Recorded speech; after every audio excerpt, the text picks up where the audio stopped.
Bonjour à tous. Alors aujourd'hui, je vous propose donc le concours GEPI Polytech 2021, épreuve très récente, hein, et c'est l'exercice 2 sur les probabilités. Alors normalement, on répond sur une petite feuille, on remplit des cases prévues à l'avance. Ici, j'ai pas cette partie-là puisque tout le monde l'a rendue, donc on verra pour faire une corrigée un petit peu plus structurée plus tard. Donc ici, on va regarder rapidement les trois parties. Une première partie A, donc on lance une pièce, hein, enfin il y a deux pièces de monnaie un petit peu différentes, et on les lance 3 fois, arbre, loi de probabilité, espérance. Donc c'est pas difficile, mais il y a déjà du temps, hein. C'est quand même, vous allez voir, l'arbre, il est pas... Il faut le faire quand même. Ensuite, étude d'une suite arithmético-géométrique, un grand classique. Normalement, ça c'est à peu près en place pour tout le monde. Et on arrive sur donc, des probabilités avec des suites. Donc ça, en temps limité, ça peut vraiment être perturbant, hein. C'est jamais facile. Donc vous avez ici pas mal de probabilités conditionnelles avec des contraires. On finit par une suite. Certainement, on va revenir sur la suite de la partie B. Et à la fin, on détermine la limite donc d'une probabilité quand n tend vers plus l'infini. Donc on a du boulot, on est parti. Donc 3 lancers successifs des pièces. Alors il faut vraiment bien lire le texte, hein. La première phrase qui est en haut, on nous dit quoi? Donc que une pièce A, ça fait du 1,5, 1,5. Une pièce B, elle est un peu déséquilibrée cette pièce, elle fait face avec une probabilité de 1 quart. Donc pour pile, ça fera 3 quarts. Ensuite, quand on jette une pièce, si on obtient face, on garde la même pièce. Donc ici, si j'avais jeté une pièce A, et en faisant face, je vais donc garder la pièce A, et en faisant pile, je vais changer de pièce, je prendrai la pièce B au coup suivant. Pour B, ben c'est pareil, si je fais face, je vais garder la pièce, donc si je fais face, je garde B, si je fais pile, je change de pièce, d'accord? Et donc, on va compléter un arbre. Alors, l'arbre était donné, nous on va le faire entièrement. Ça commence donc par, on nous dit, on lance, et ça c'est hyper important, on lance d'abord la pièce A. Donc, on va commencer par pile ou face. Donc ici, c'est du 1,5, 1,5. On a dit, quand on fait face, hein, ici, on est sur une pièce A. Donc si je fais face, je garde la même pièce. Donc ici, je serai encore sur une pièce A. Donc ça sera encore du 1,5, 1,5. Par contre, si j'ai fait pile, j'ai pris une pièce B. Donc ici, attention, j'ai une pièce B, donc je mets un petit B ici pour m'en rappeler au coup d'après. Et donc j'ai du 3 quarts, 1 quart. Troisième lancé. Ici, je suis sur une pièce B. J'ai fait face, donc pièce B face. Ici, vous voyez, je vais garder ma pièce B. Donc j'ai du 3 quarts, 1 quart, et donc pile face. Si j'avais fait pile ici, je change de pièce, j'ai donc une pièce équilibrée, c'est la pièce A. Pile face. Ensuite, ici, j'ai une pièce A, je fais face, je garde donc ma pièce A. Donc j'ai encore du 1,5, 1,5, et donc j'ai pile face. Et ici, j'ai une pièce A, je fais pile, donc je change de pièce. Et donc je prends une pièce B, j'ai donc du 3 quarts, 1 quart, pile et face. Donc vous voyez, c'est quand même, il y a du travail. Donc ça, c'est la question 1. Maintenant, la question 2. La loi de probabilité sur le nombre de faces obtenues. Donc, il y a 4 valeurs possibles. Aucune face, une face, 2 faces, 3 faces. Il faut calculer ici les valeurs. Alors, peut-être que dans le sujet original, j'ai pas la partie qu'on complétait, il y avait peut-être déjà certaines données qui étaient indiquées dans le tableau. Nous, on va être obligé de tout faire. On va commencer par 0 face. Hein, donc, P donc de 0 face, c'est-à-dire j'ai fait pile, pile, pile. Donc dans l'arbre, je vais vous montrer les chemins que j'utilise. Hein, j'ai fait donc le chemin du haut. Pile, pile, pile. Je vais donc, principe multiplicatif, 1,5 fois 3 quarts fois 1,5. Ce qui me fait 3 sur 4, 8 fois 2, 16. Donc j'ai ici 3 sur 16. On va faire ensuite la probabilité donc de 3 faces. Donc face, face, face. C'est facile à faire parce qu'il n'y a qu'un seul chemin. c'est f, f, f. Donc c'est celui du bas. 1 demi fois 1 demi fois 1 demi. Donc là, ça me fait 1 sur 8. Il reste maintenant 2 probabilités à calculer. Alors, on va en faire qu'une et on prendra l'autre par soustraction, sachant que la somme des probabilités totales doit faire 1. Des arbres, donc des chemins avec un seul f. Alors, il y en a 3. Donc ici, il va falloir calculer. Alors ici, P2, donc ici, probabilité de x égale 1. C'est donc un seul f, c'est-à-dire vous avez fait FPP, ou alors vous avez fait PFP, ou alors vous avez fait PPF. Donc dans l'arbre, FPP, donc c'est ici, ici, ici. Donc 1 demi fois 1 demi fois 3 quarts. Ou alors PFP, PFP, 1 demi fois 1 quart fois 3 quarts. Ou alors PPF, 1 demi fois 3 quarts fois 1 demi. On calcule. Alors ici, le premier, c'est donc 3 sur 16. Plus le deuxième, 3 sur 32. Et le dernier, 3 sur 16. Alors on peut, si on veut tout mettre sur 32, ça me fera 6 et 3, 9. Et 6, 15. D'accord, 6 sur 32. 6 sur 32, ça me fait 12 sur 32, 3, 15 sur 32. Donc ici, j'indique 15 sur 32.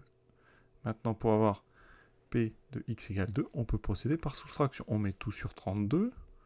Donc 3 sur 16, ben, je vais le transformer, ça fait 6 sur 32. Ici, 15 sur 32. Ici, je multiplie par 4, 4 sur 32. Pour l'instant, j'ai 6 et 4, 10, j'ai 25. Il m'en manque 7, donc ici j'ai 7 sur 32. On peut vérifier en calculant P de x égale à 2.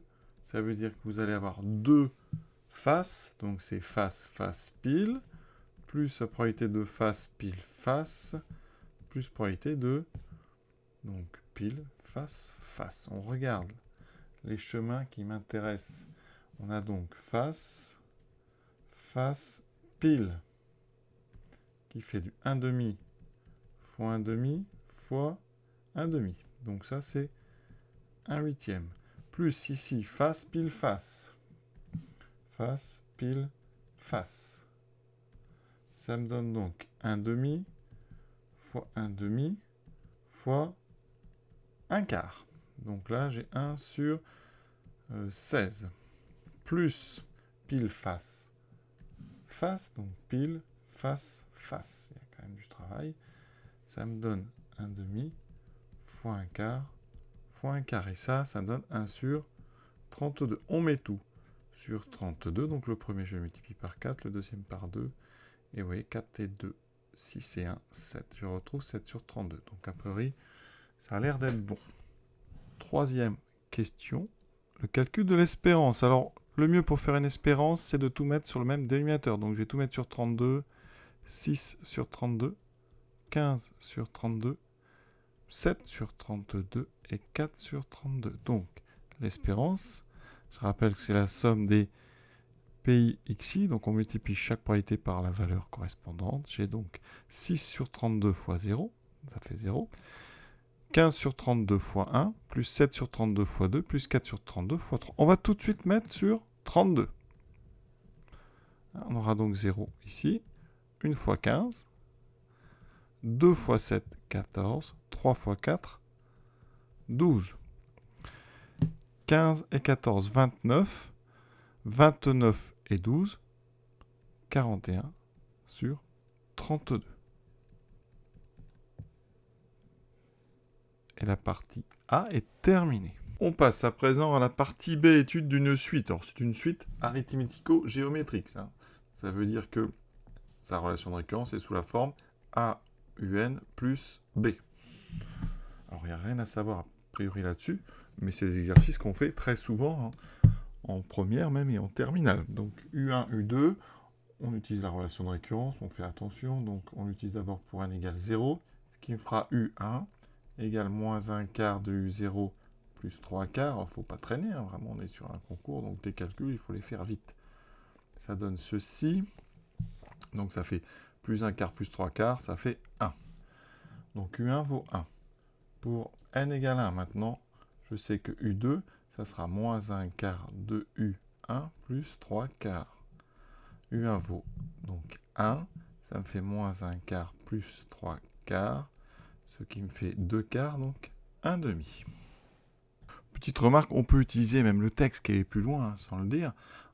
On a la relation ici, ce qu'on appelle le terme général, donc vous pouvez remplacer n par 1, ça fait moins 8 cinquièmes, donc 1 quart puissance 1, ça fait donc moins 1 quart, plus 3 cinquièmes, vous devez retrouver ici hein, ce qu'on a trouvé là, donc ça fait 8 sur 20, plus 3 sur 5, alors je multiplie par 4, ça fait 12 sur 20, j'obtiens 20 sur 20, ça fait bien 1. Donc on a un bon calcul.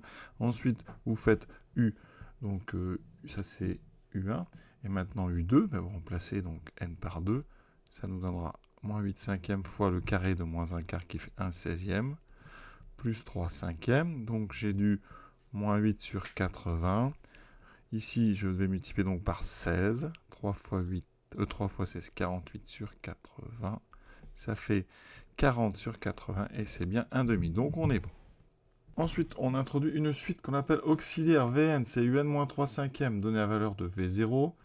V0 est égal à U0 moins 3 cinquièmes. Comme U0 vaut moins 1, ça fait moins 1 moins 3 cinquièmes. Ça fait moins 5 cinquièmes moins 3 cinquièmes moins 8 cinquièmes. Voilà, je note ça en haut. On continue. Montrer maintenant que Vn est une suite géométrique de raison moins 1 quart. On va partir de Vn plus 1. Là, on est dans vraiment des grands classiques. Hein. Vn plus 1, moins 3 cinquièmes. Ensuite, on utilise la relation de récurrence de Un. Moins 1 quart Un plus 3 quarts moins 3 cinquièmes. Moins 1 quart de Un. Alors, on doit faire 3 quarts moins 3 cinquièmes. On va tout mettre sur 20. Donc, ça me fait... Alors, sur 20, on aura 3 fois 5, 15, moins 12. Ça fait 3. Donc, j'obtiens 3 sur 20. Et là, vous factorisez par moins 1 quart. Alors, factoriser par moins 1 quart, ça revient à, eh bien, ici, diviser 3 vingtièmes par moins 1 quart. Ce qui fait moins 1 quart fois Un. Et ici, donc, on a 3 sur 20 divisé par moins 1 quart, ça fait 3 sur 20 multiplié par moins 4 sur 1. Quand on divise par une fraction, on multiplie par son inverse. Il vous reste moins 1 quart de Un moins 3 fois 4, 12 sur 20, ce qui fait 6 sur 10, donc 3 cinquièmes. Et vous retrouvez dans les parenthèses exactement l'expression de Vn. Donc on trouve moins 1 quart de Vn. Donc ça, c'est une des façons de faire par factorisation. Il y a une autre méthode, je vais la faire juste ici.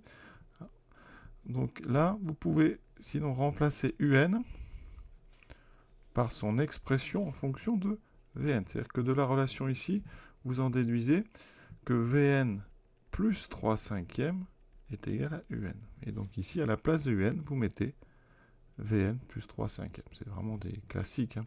Et vous développez. Normalement, tout va bien se passer. Vous aurez moins 1 quart de Vn, moins 3 sur 20, plus 3 sur 20. Ça s'annule. Alors, c'est la méthode qui est, je pense, la plus rapide. Parce qu'on n'a pas cette factorisation par moins 1 quart qui peut poser quelques problèmes. Donc, je vous la conseille plutôt celle-ci. En plus, on va avoir besoin de cette transformation dans les questions qui suivent. Donc vous voyez bien qu'on est arrivé sur une relation de récurrence caractéristique des suites géométriques. Vn plus 1 égale moins 1 quart fois Vn. Ça veut dire que c'est une suite géométrique de raison moins 1 quart avec un premier terme V0 qu'on a déjà calculé qui valait moins 8 cinquièmes.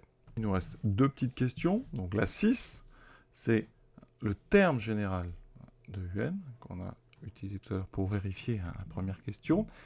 Ici, on vient de montrer que Vn est géométrique.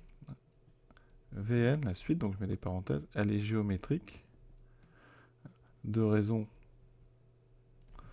Q égale donc moins 1 quart avec un premier terme V0 qui vaut moins 8 cinquième. Donc d'après le cours sur la suite géométrique, pour tout n appartenant à grand N, vous pouvez dire que Vn, c'est V0 multiplié par Q puissance n, c'est-à-dire moins 8 cinquièmes fois moins 1 quart puissance n. Ensuite, nous on veut un, je vous ai dit. Or, pour tout n, un c'est Vn plus 3 cinquièmes. Donc ça fait moins 8 cinquièmes multiplié par moins 1 quart puissance n plus 3 cinquièmes. C'est ce qu'on voulait démontrer, hein, CQ FD. Et maintenant, la limite de cette suite UN. Pour ça, il faut regarder le moins 1 quart puissance n. Le nombre moins 1 quart, il est entre moins 1 et 1. Donc, eh bien, la limite de moins 1 quart puissance n, quand n tend vers plus l'infini, c'est 0. Par conséquent, par addition et multiplication par moins 8 cinquièmes et 3 cinquièmes, la limite de un quand n tend vers plus l'infini, c'est donc la première partie tend vers 0, plus 3 cinquièmes, c'est donc 3 cinquièmes, c'est-à-dire 0,6. Et on attaque maintenant la partie C. Donc, cette fois-ci, la partie qui a dû poser le plus de problèmes, on fait n lancers successifs. D'accord ? Donc, on va considérer des événements. Alors, AN, c'est qu'on utilise la pièce A pour le nème lancé, donc assez clair. AN bar, donc le contraire de AN, c'est qu'on a donc utilisé ici la pièce B pour le nème lancé. Voilà, et on va noter Pn, la probabilité de l'événement AN. D'accord ? Donc ce qu'on peut remarquer, dire tout de suite, c'est que la probabilité de AN bar, c'est donc 1 moins Pn. On aura certainement à s'en servir. Et on commence toujours par lancer la pièce A. Ça veut dire qu'il y a probabilité de lancer la pièce A au premier coup. Donc A1, c'est bien 100% puisqu'on la lance toujours. Voilà. C'est la seule certitude qu'on a. Qu'on ait donc P1 vaut bien 1.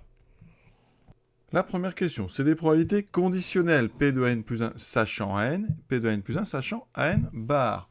Donc ici, la première, la probabilité donc d'utiliser la pièce A, sachant qu'on avait utilisé la pièce A.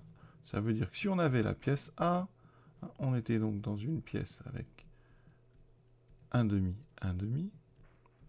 Et quand on a, donc ici, on nous dit quand on tombe donc sur face, on conserve la pièce. Donc ici, en faisant face, on conserve la pièce A, et en faisant pile, on va après lancer la pièce B. Donc, probabilité de lancer A, sachant qu'on avait déjà lancé A, c'est donc le chemin du bas, ça nous fait 1 demi. Maintenant, l'autre probabilité, ça veut dire que j'avais lancé B, donc pile face, face c'est 1 quart, pile c'est 3 quarts.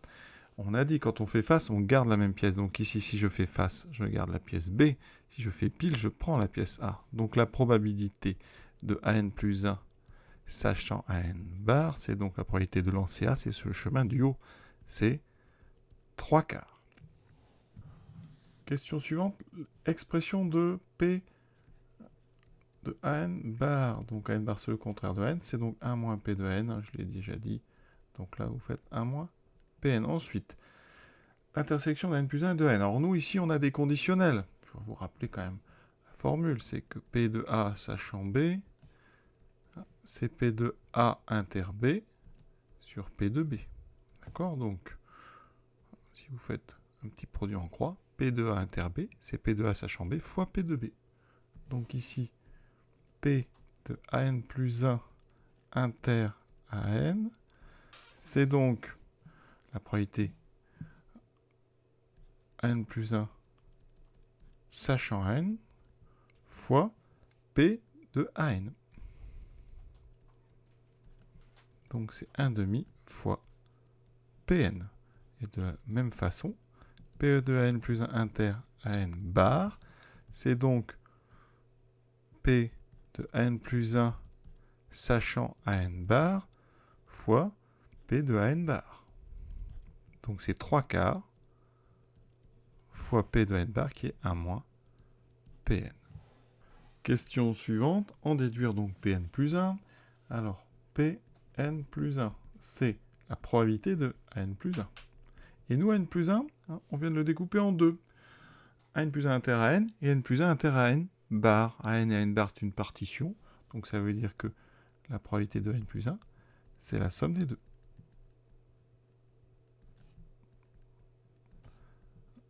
On va donc additionner les deux expressions qu'on a trouvées, c'est-à-dire 1 demi de Pn plus 3 quarts fois 1 moins Pn.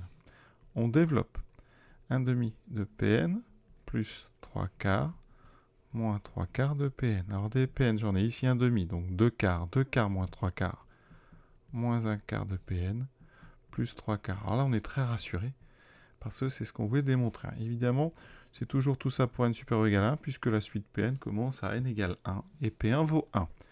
Donc ça, c'est ce qu'on voulait démontrer. C'est QFD ce qu'il fallait démontrer. Il ne nous reste plus que 2 questions. Alors, première chose, on va se ramener à la partie B, parce que on vient de montrer ici une relation de récurrence qui est la même que vérifier UN. Et on avait effectivement U1 qui était égal à 1. Donc vous avez une suite avec U1 et qui est égal à P1, une même relation de récurrence, donc U2 égale P2, etc. Donc les termes de la suite Pn, ce sont les mêmes que les termes de la suite UN à partir de n, donc égal à 1. Donc on peut utiliser la relation qu'on a démontrée dans la partie B. On vous le donne, tout ça on l'admet. Et maintenant, on va introduire un nouvel événement. Fn, c'est obtenir face au nème lancé. Donc, on va vous demander la probabilité donc, de Fn inter à n, c'est-à-dire j'ai utilisé la pièce A au nème lancé et j'ai fait face. D'accord? Ça veut dire que j'ai lancé une pièce A. Donc une pièce A, c'est toujours une pièce 1 demi, 1 demi. Donc Fn inter à n, ça veut dire que je suis arrivé donc à n, donc c'est Pn, multiplié par la probabilité donc ici de faire face, c'est-à-dire 1 demi. Donc 1 demi de Pn. Ensuite, on vous demande la probabilité de Fn inter à n bar. Ça veut dire quoi? J'ai utilisé la pièce B. Donc ici, je suis arrivé avec une pièce B. Donc quand j'ai lancé, j'ai du 3 quarts, 1 quart. D'accord? Donc déjà, je suis arrivé à B. Donc c'était du 1 moins Pn. Et ensuite, j'ai fait donc face. Et donc j'ai 1 quart. Donc c'est 1 quart de 1 moins Pn. Dernière question, limite de P de Fn. Alors, on s'inspire de ce qu'on a fait avant. P de Fn, c'est donc P de Fn inter à n plus P de Fn inter à n bar. D'accord? À n bar, c'est toujours une partition.